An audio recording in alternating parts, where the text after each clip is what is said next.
Is it working? Yes, no, yes. Yeah? This one as well? Yeah, perfect. If everybody has their drink, then please take a seat.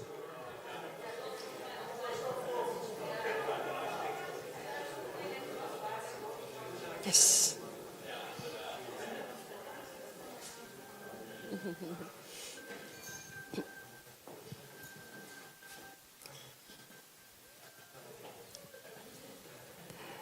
Hello, hello, hello. Great.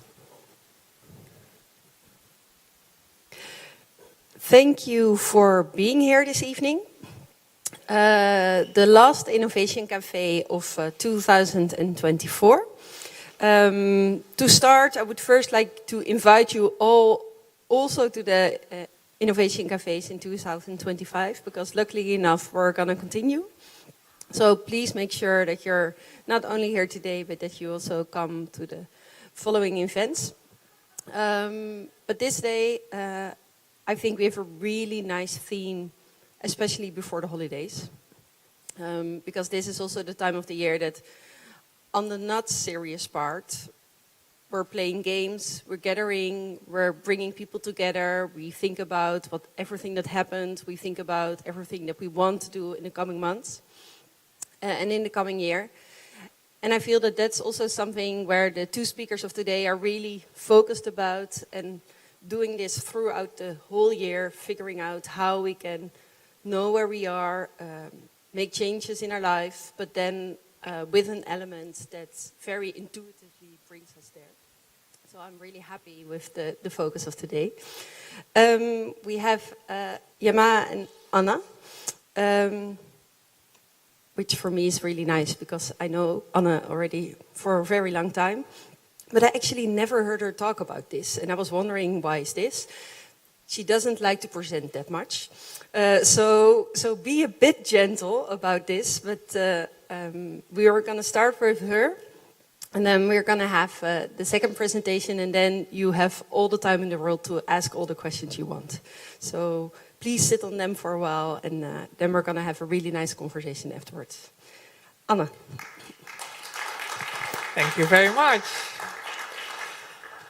Yeah, I want to talk about games. How often do you still play? Board games, team sports, puzzles, goofing around. And I don't mean online games, because I think online we are enough. Now, my mission is to play more offline. I grew up with a house full of foster siblings, around 40, so it was very crowded.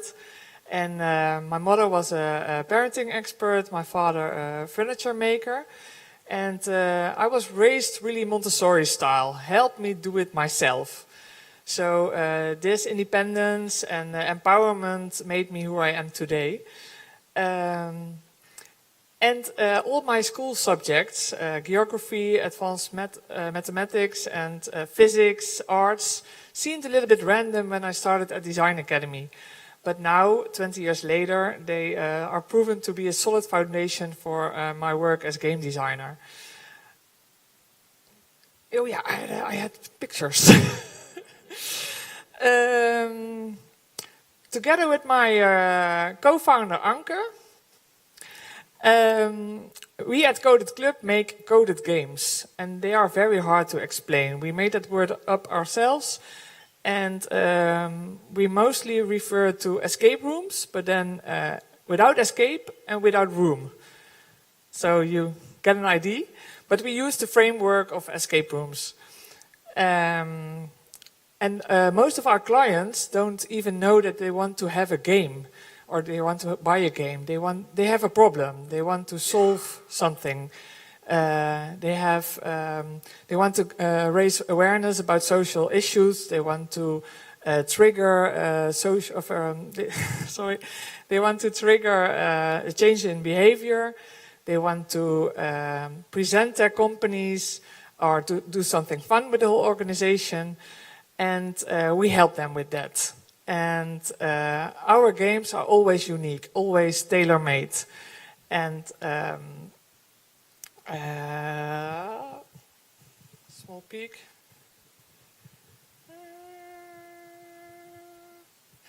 They are surprising, intuitive, they are always for team players, and you never need prior knowledge.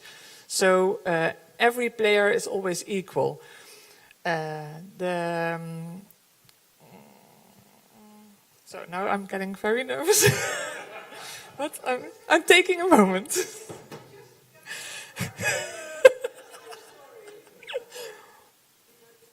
Yeah. And because of the direct validation of our games, you have to unlock a lock, or it's good or right away. You get a rush of dopamine right away, and you want to play further because it's, yeah, we did it, we got it. And I really want to explain some of our games, because I know you don't want to hear about how a game works, you want to play it, but I'm give it a try.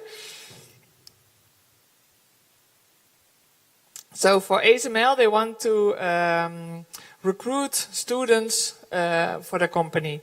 And we made a game about the journey from the tin cup to the plasma ball.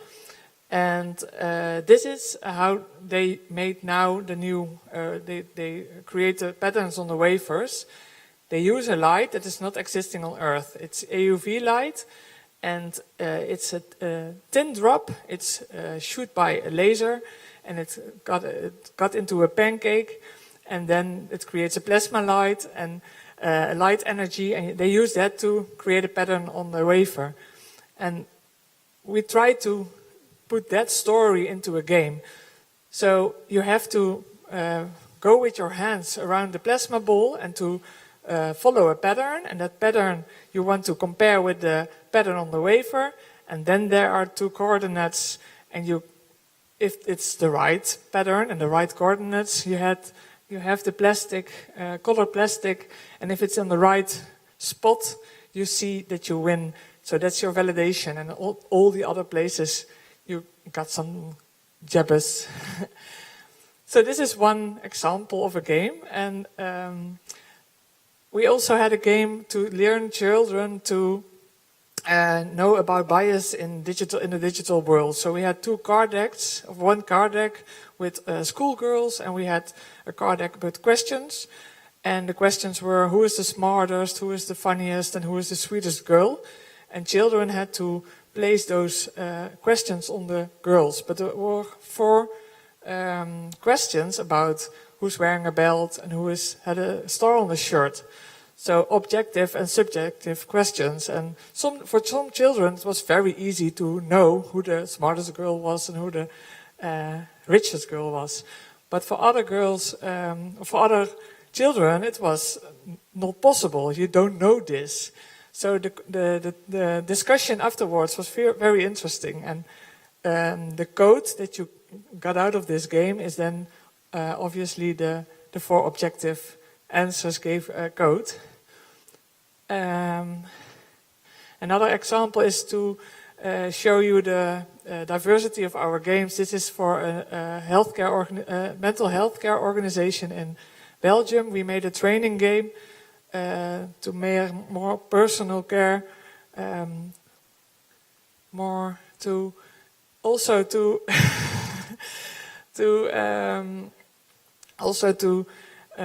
let all the staff know how to give more personal care to their clients. And because explaining a game is not as fun as playing, please come at Plan B. That's our studio, and come play with me. Thank you.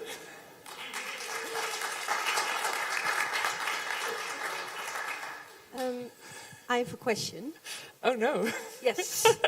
Yes, because you said a lot of our clients don't know that they want a game. But how do you then tell them a game is exactly what you need? Yeah, they heard about gaming and innovation, and that's something we need to do or something. But they don't know what games can do or are. So we have to go back to the real problem, to what is what you want to achieve with this tool or game. And for some people, they hate games, we call it a tool. But we just make a game. And I think in the first phase, we're going to make a mood board about the content of the problem. So it's just the metaphors about what you want to tell or what you want to change. And then they are asking, oh, it looks great and it's right, but what's the game? And then I'm saying, no, it's not a game yet. It's just checking if we're on the right page and if it's what you need. And then it's a lot of pictures and metaphors and then we go to the phase to make it a real game, like with answers and with the game structure. But then they are already hooked. So if the content fit the purpose, then they know they want to have a game. And then if you say, okay, then we go to the game structure, how do you actually build a game structure? How does this happen? How do you come up with those kinds of things? Yeah, that depends on the form. So we have like a small matchbox game. We have hybrid games with apps, and we have big installations. And it depends on the time the players want to play the game. So we have games for 5 minutes on events, or games for 1 hour during onboarding. The structure depends on the purpose, but then how we build it. Yeah, I think we put all existing game structures together, but we also always want to use tools from the companies. So with ASML, we want to use the plasma balls, and we also use the refractometer, for example. It's a measurement instrument, and then the tool gave the start of the game. Yeah. So on one hand, you look for, okay, what is actually the problem or the question that the client has. On the other side, you're looking to who actually is the client. And then from the whole range of tools or ways of putting a game together, you actually have those three elements, and then you build what you build for the client. Yeah, and we always also want to try to be there for every player. So the left side of the brain, the right side of the brain, and then big, small, soft, hard. So that everyone in a team, because we say it's only a team play. So that everyone is, oh, this is my thing, this is my game, this is where I accelerate. Why do you only make this for teams? Why can it be competitive for the different the different people within the team, or is it like a communal effort that you want? It's always a communal effort. So it's. And why? Because I think we need each other, no matter what. So in those games, we want to learn that you can be super smart, but you need the other way of thinking to help you further, because he's saying maybe the wrong answer, but then you know, oh no, maybe it's this. So, and therefore I also think I don't believe in intelligence, in IQ tests or whatever. In our games, that's to combine all those skills. Yeah. So to get to know each other, to trust each other, and to build upon what everybody brings to the table. Yes. Yeah. And what do you like the most about the work that you're doing? It's my last question. Then we continue. I really like the whole process. So standing here and telling that I'm very enthusiastic about games. So this is part of the process, but also the mood board phase, and then the materialization, the testing. Everything. Oh yeah, that works. That works for me. Thank you, Anne. Thank you. Thank you. Can I ask the next speaker to come? Because I think Hello. you have some things in common. Yeah, I guess. Yeah, I think we're both using gamification tactic, gamification, behavioral change. And how, just as the first entry question, because you heard Anne speak about we're only doing this for teams, we're only doing this so that people can build upon each other. You have a different strategy. How do you look at the type of games that she's doing, also with the purpose that they have? No, I love playing games. That's how I actually, got to find passion for computer science, for engineering. I used to play games on computers, and they design these games in a way that you get addicted, like how your dopamine system works. So that always fascinated me. Like, how can you help people change their behavior in a positive way? So myself, I'm giving boxing classes. I have a passion for boxing, and I study engineering in Eindhoven, and I'm passionate about emerging technologies and the possibilities it has to bring innovation in our health value chain. So my mission is to bring access to mental health care, and I'm using boxing therapeutically, and around that we're developing some digitalization and automation, and I think it can help us bring work more predictive and data-driven health coaching. So I need to work with all the stakeholders in the health value chain, so it's a complex, oh my God. Why did I start with this? I can make good money working in Amsterdam and Zuidas, but still I'm very passionate about engineering and with design and how we can develop products to help people change their behavior in a sustainable way. That's the idea. Well, then just take us along, and then we continue the conversation afterwards. Thank you so much. My name is Yama Saraj. Yeah, sorry. Wil jij... Is this one better? Deze beter? Yeah, Hello? yeah. Hey, dankjewel. My name is Yama Saraj. I was born in Afghanistan, but I grew up in Netherlands since my 11th. And I'm very proud to be from this region. I studied engineering and I studied economics. And then I had a great opportunity to live in Paris, where I'm giving boxing classes to rich people in the 7e and 16e in the nice neighborhoods. And with that, I hope to make a contribution to healthcare access. I love giving boxing classes. I'm going to give it.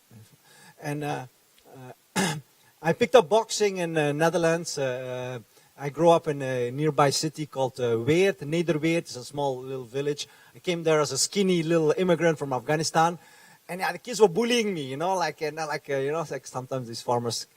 So I go from frustration and violence, facing really discrimination, like more explicit than swastikas on your window. Can I not be there? So I picked up boxing, and that really helped me to find dignity, self-worth. You have to imagine there's a lot of violence in our own society. You don't need to go to Afghanistan or Syria or Ukraine to experience violence. There's subliminal violence, microaggressions, discrimination, marginalization, bullying. And this also affects in the work setting. So I'm very passionate about bringing access to resilience training. Myself, I picked up boxing as a kid. I did that competitive boxing at Technical University of Eindhoven. I had a great teacher, knockout specialist, Eddie Smulders. And but through boxing, I found my passion towards the noble sport of boxing. And Muhammad Ali, I read a lot about the civil rights movement in the United States. And that guy, his story, that really gave me a beautiful blueprint. And I want to be champion like him and be there for my community and bring honor and dignity. And bring the same transformative experiences I picked up in boxing schools. I want to bring this to everybody. So towards that, I'm developing a startup, and actually it was nice to tell the story how it started. I became boxing champion and a student at Technical University, and I had some pair of gloves. I went to Afghanistan on a road trip from Eindhoven to, this is in north, where my father's from. And with just so few, we did some, with the Dutch veterans, we did some development aid, and we built a school, a little micro-hydro plant. But the most meaningful thing I did, I gave kids boxing classes. I was 5 months or something living in this neighborhood.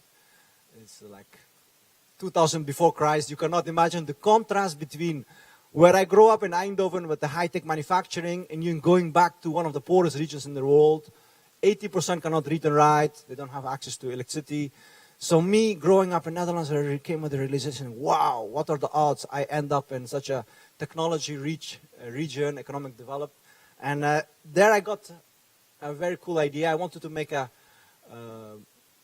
boxing accessible, and with that address trauma intervention, cost-effective trauma intervention.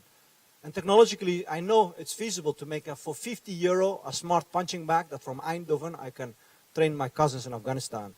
And these mobile phones, IoT, sensors, technologically it's feasible. What's very hard is the commercial viability of this. I'm very much inspired by work of Dave Hawkins with precious plastic I think they exhibit as well here. So I love these guys. I want to emulate that open source hardware and around that build a social movement. And I got a great opportunity in Paris. This past 6 years I've been living there. And somehow through Paris I went through the innovation trajectories in France. Vive la France, I'm very proud to went through Polytechnic's Innovation Lab. And thanks to Paris, I got an opportunity to the American Embassy. I went to US with a sport diplomacy program, and this was the joke of the century. I was representing France in America as an Afghan-Dutch entrepreneur. So something I must be doing well. But I had the honor to go to the Muhammad Ali Center, and they helped me make a little action plan. And also in US, in 5 weeks as a tourist, okay, it helps if the State Department invites you. I found 3 launching customers, the YMCAs, the Muhammad Ali Center, and American Veteran Affairs. In Netherlands, in the healthcare supply chain, I have to ask 100 people for permission, and these people tell you, like, oh, why are you, who are you, what are you doing? So I'm very passionate about bringing healthcare in the innovation scene, and I'm using boxing therapeutically. So what that means, I give in a corporate setting, I give vitality programs. We're developing some software, and we're now developing some AI-enhanced coaching app around prevention. Commercially, I think it's interesting to sell prevention. And ASML, for example, neurodiverse people or people from ethnic backgrounds, McKinsey found out they're 2.5 times more overqualified, but sometimes they're having more burnout. It has to do with social integration of them. So that's why I'm very much interested in giving boxing classes, and around that, bringing some automation in the coaching segment. So I'm using actually sports psychology to address that, and it would be very nice to also work with you with your gaming. It's really cool. So that was a little bit in my talk. And in the end, I'm very much beyond the technology. Today I thought I could give you a nice demonstration of all the technical stuff we're developing. But beyond that, I realized, yeah, we want to teach people how to be proud and have confidence. And with that, the theory of change we're addressing is focus on the physical capacities, and with that comes emotional and cognitive and maybe spiritual. Thank you so much for listening. I hope you have some questions for me.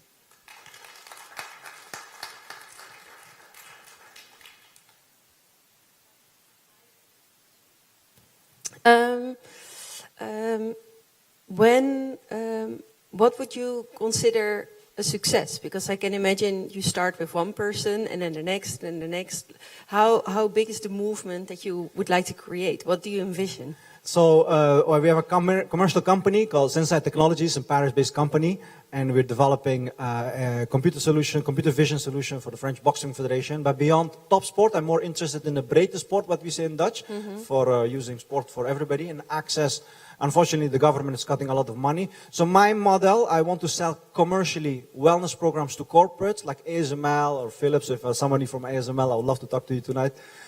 So selling wellness programs to prevent burnout, and with that we finance sport for development. I'm developing a connected punching bag, and we're developing the blueprint, and the blueprint is open source, everybody can copy this, and we're working with NGOs like War Child and Play and FAIR to bring access to play and access. So I'm making a digital product, and it's not necessarily about the technology. First in Eindhoven, I thought, I need to do something complex tech, otherwise they don't take me serious. But in the end, it's not about the technology, it's what it does. So we contribute towards community building, and I want to bring content of great people like Muhammad Ali. Recently I spoke with Arno van der Leijden, is a really nice boxing guy. So bringing his coaching content and inspiration to teach people to be proud, you know, and that's, I think, what we need.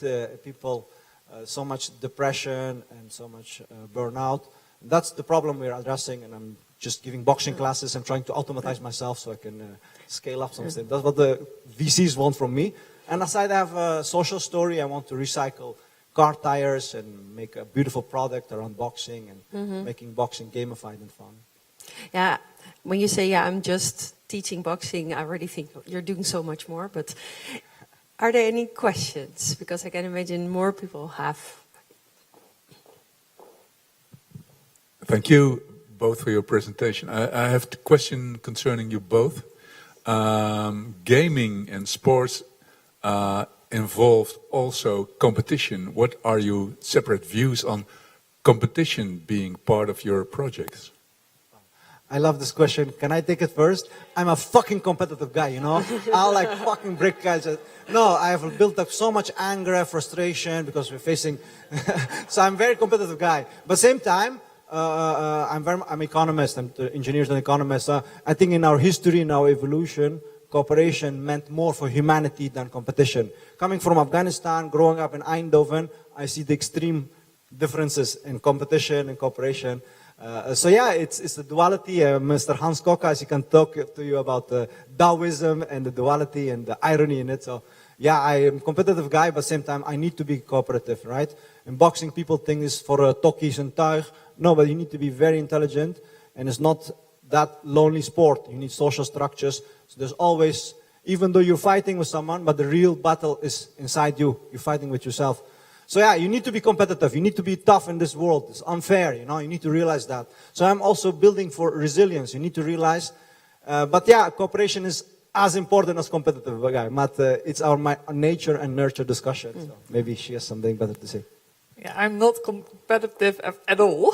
So by designing the games, it's mostly also we need to test it with people who are filling up the gaps of cheating.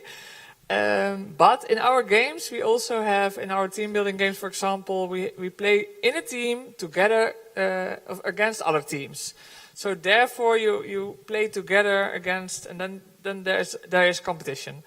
But also there, I think working together and getting to know each other better is our main goal always.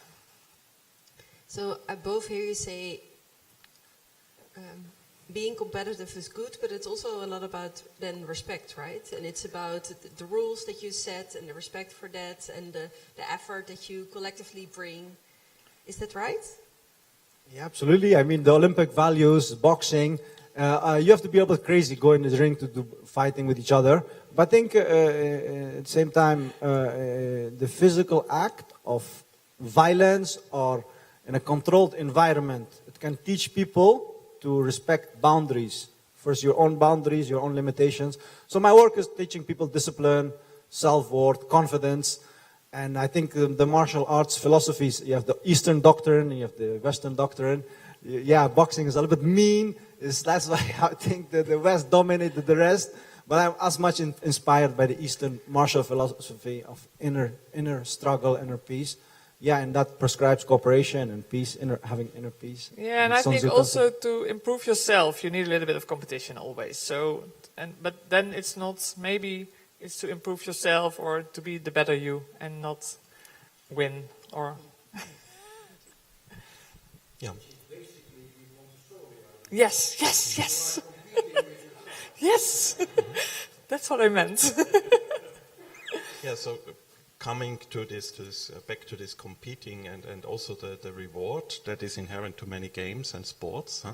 But I wonder, why aren't we more talking about free play? So personally, I perceive there's maybe even a stigma against free play of adults. It's kind of accepted with children, but adults, their playing is only accepted when it's in a rather regulated environment like sport or board games. Yeah. So why don't we see more free play? Yeah, good question. Love to see it more. Yeah. Yeah, that's what I meant with goofing around. It's just we have to make more fun together, just in the moment, but we don't plan it or something, or I don't know. Yeah, let's make a. There's also the apenkooien. Do you know it's in the gym? I did it once with grown-ups, but we are not built for that anymore. It's too bad. But that's what I also really like to have. But I make a game of everything. So when I have to do tasks at home, in my home, or just to do work, I make little papers and I write it all down, and then I let the universe decide what to do, and I really have to do it. So for me, everything is a play. Is this a little bit the free play? Thank you. Yeah, I don't know what to say to that. I mean, like you can generate lots of data from, like Fitbits and your social. So you can make fun games to help people to visualize their progress.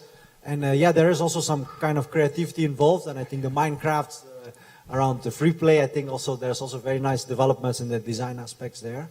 I'm looking for specifically in, of course, a little bit in a corporate setting. People want to perform high. But you also, maybe Mr. Kokhuis can tell you more about play. When it comes to creativity in the work setting, to be productive, sometimes less is more. You need to be less efficient and be more effective. And the play, I think that's great what you're doing to create a safe space where people can be child again, right? Yeah, to experiment, yeah. Yeah, in the academic setting, they need this very much because it's very sad that we lack this also very competitive and you have to perform. Yeah. But true method of science is experiment, says at the Baltan laboratories, yeah?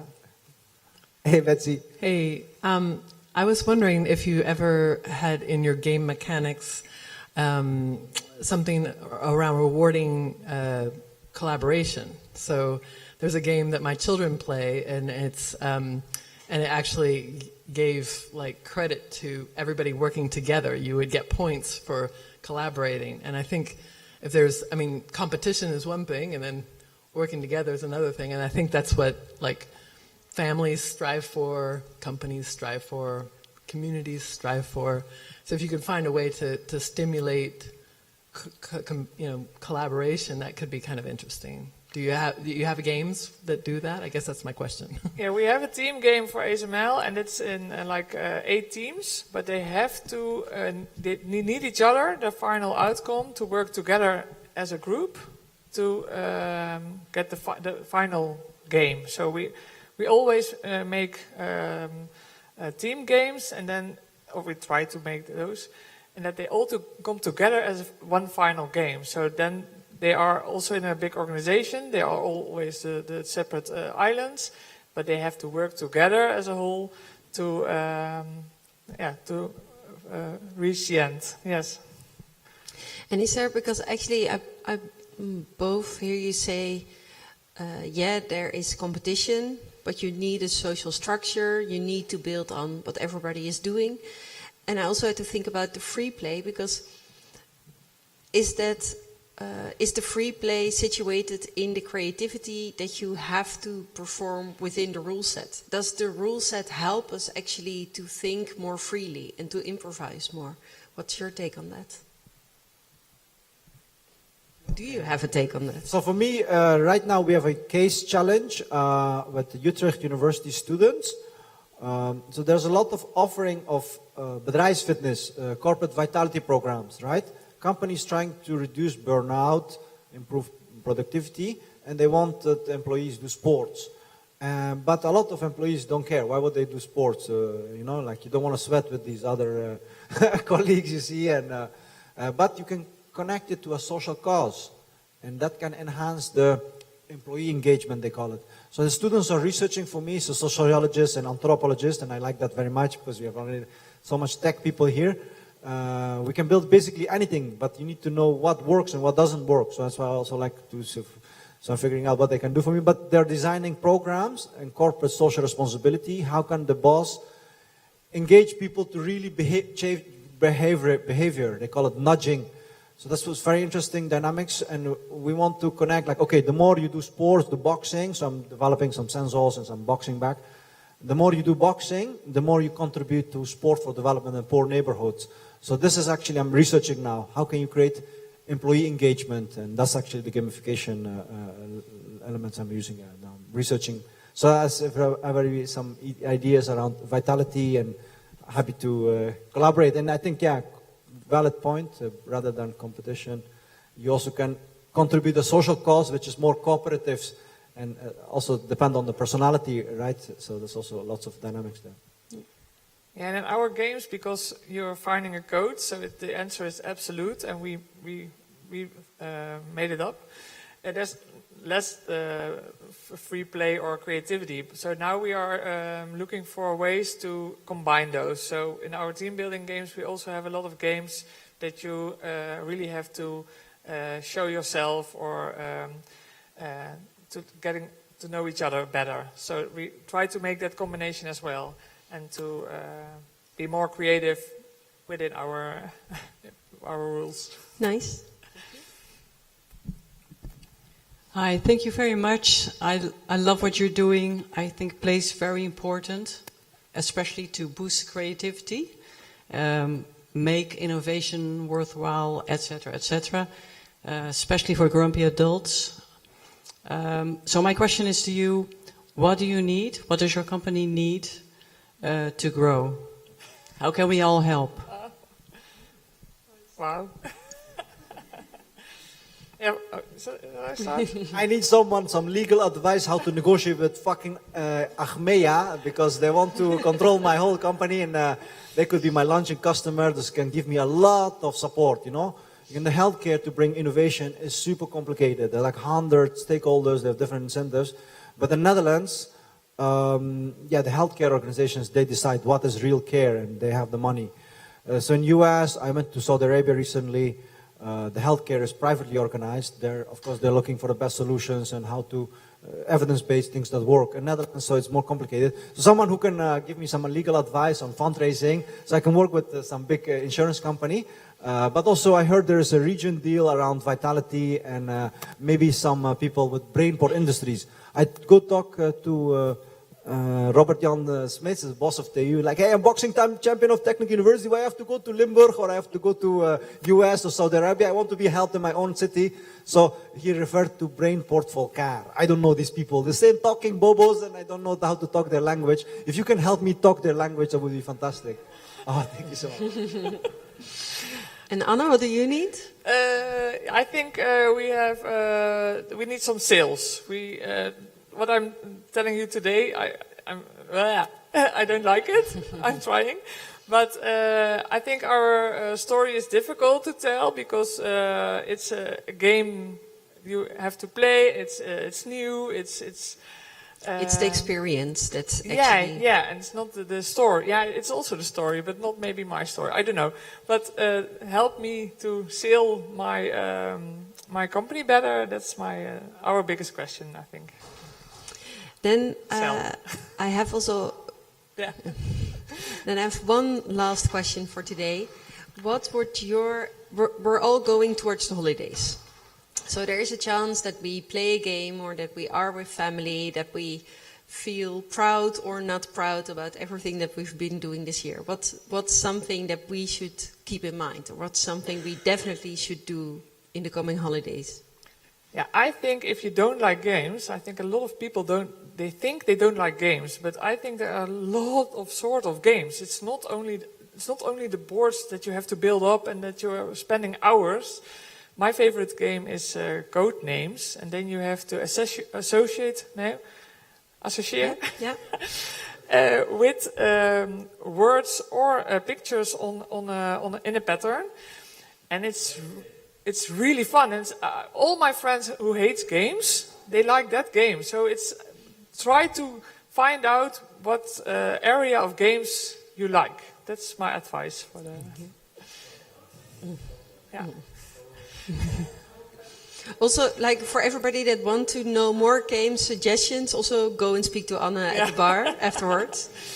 And what's your last advice for us? So around these times, there's a lot of winter blues. That's why we have tradition with Christmas and stuff. But then people need physical movement because now there's less sun. We need vitamin D.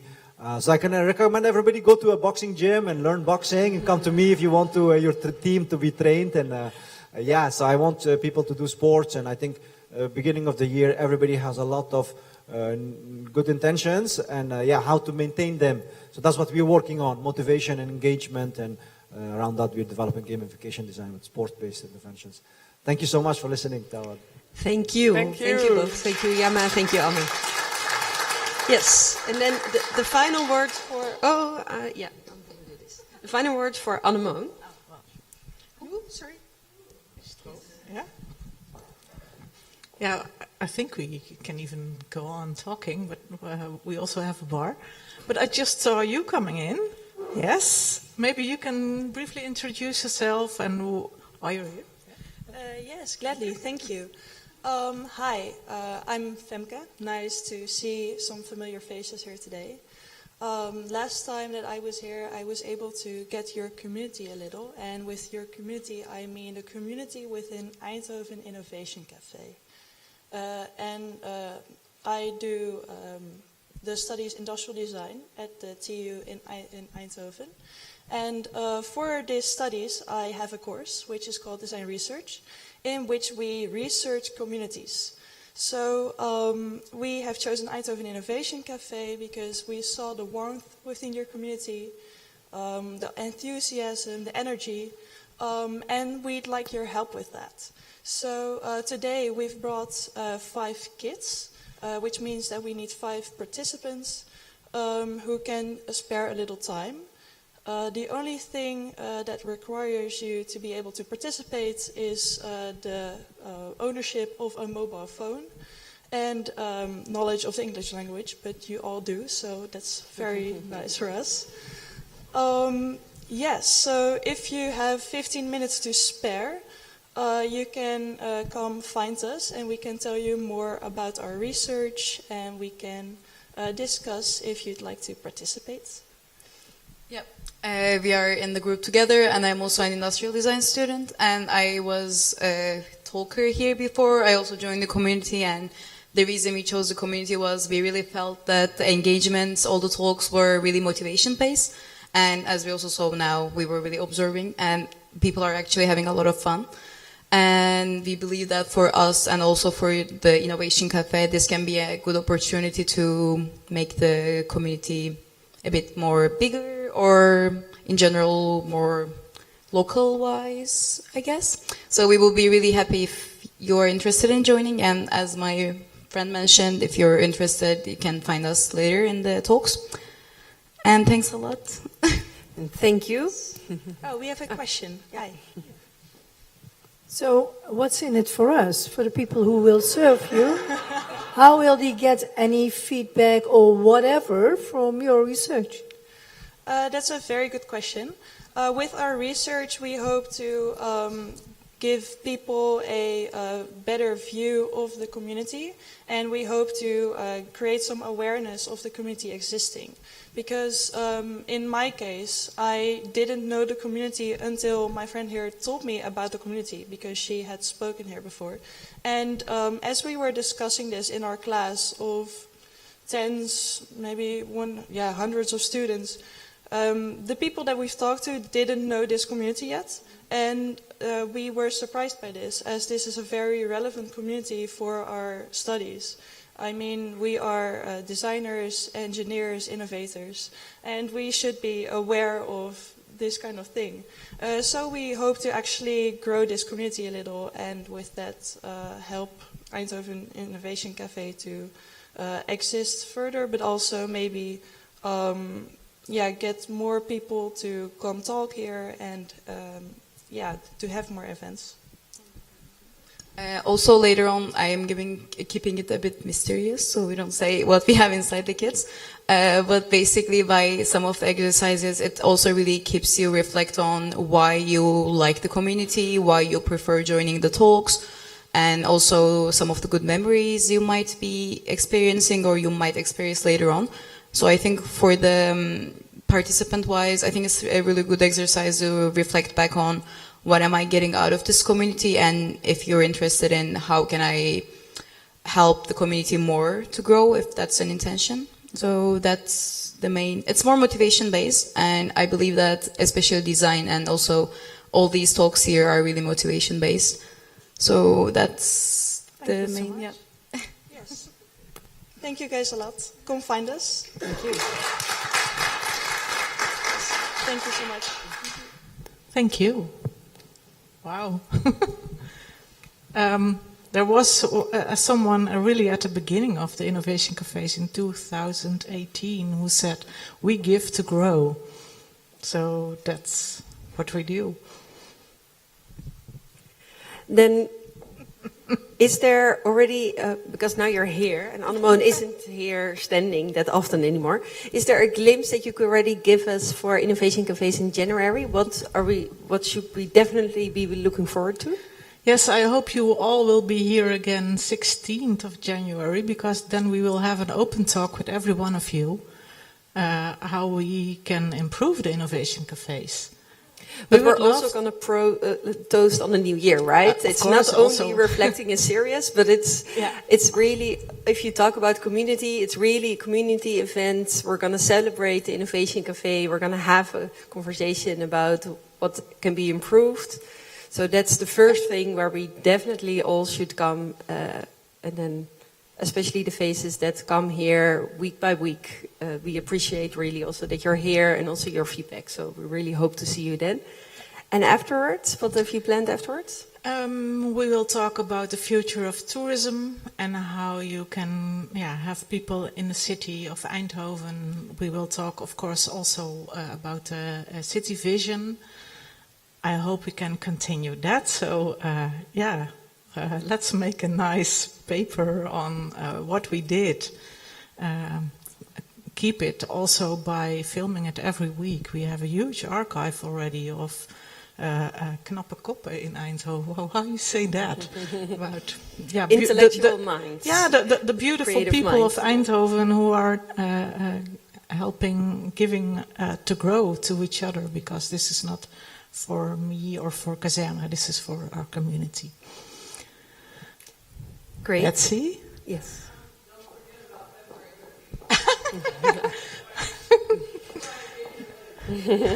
That's a very good question. Thank you. So, what about February the 13th? Yeah, February 13th we will have an extra special event. We will have an evening dedicated to women in tech. It's part of the week of the week. What is it called again? Yes. Women in STEM. At February 12th there will be a movie released, and the day after we have the 5 superpower women here talking about what they did, what they achieve, what's the role of women in this world, in this paradigm.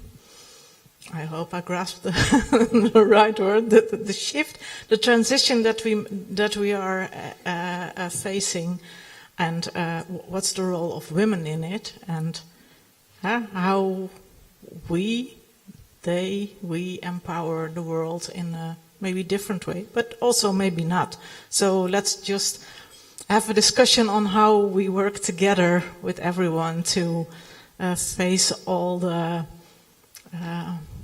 challenges of our future. Did I understood it right that there are 100 seats for this event? There are 100 seats and it's a dinner event, so it will be a special... No, I'm coming to that because I also know that now you can still get an early bird, so go quick. But I would like to emphasize on something, because yes, there's a paradigm, there's a shift. It's really good that we have more and more attention about women in tech, about women in society in general. But I would very much like to address the men here in the room. We need you. And we need you also to make sure that you bring somebody to that table. Because there's still a small round of tech women. They know each other. That's not the problem. They really know each other. But we need women that we don't know yet. And then I'm looking at the men. So please help us. Bring somebody to the table, bring somebody to this event, because this community needs to grow. So yes, you're very much welcome. We're really, really happy when you're there. And we're extremely happy when you bring a +1. So think about this, think about who should definitely be there. This community needs to grow, this conversation needs to grow. So see you all definitely on the 16th of January so that we can toast on the new year. Then with the 2 really interesting talks afterwards, we're just going back to what Innovation Café is good at. And then I also really hope to see you on the 13th of September and see also new faces, because you definitely know people that we don't know yet. So thank you all very much. Find everybody at the bar. So please, it's close by this time. So it's very easy, but have a really nice conversation. I think yeah, you can... Yeah. I think we can go at the bar over there right now because the bigger bar. Great. The bigger bar is open for us. For definitely who wants to join for dinner, the speakers, you are most welcome. You need to talk to Zoe. Yes. Thanks, Zoe. Yeah, thank you so much, and thanks all the people that have helped us this past year, all the speakers, Then moderators, Anne and Charlotte. Yes. And then the very last thing we're going to say, then we're definitely going to move to the bar. Thank you, Annemone, for organizing this. Thank you for building this. Thank you for finding all the speakers. Thank you, and hope to see you at the bar. Thanks to Betsy as well, helping us all the time. Thank you all so much.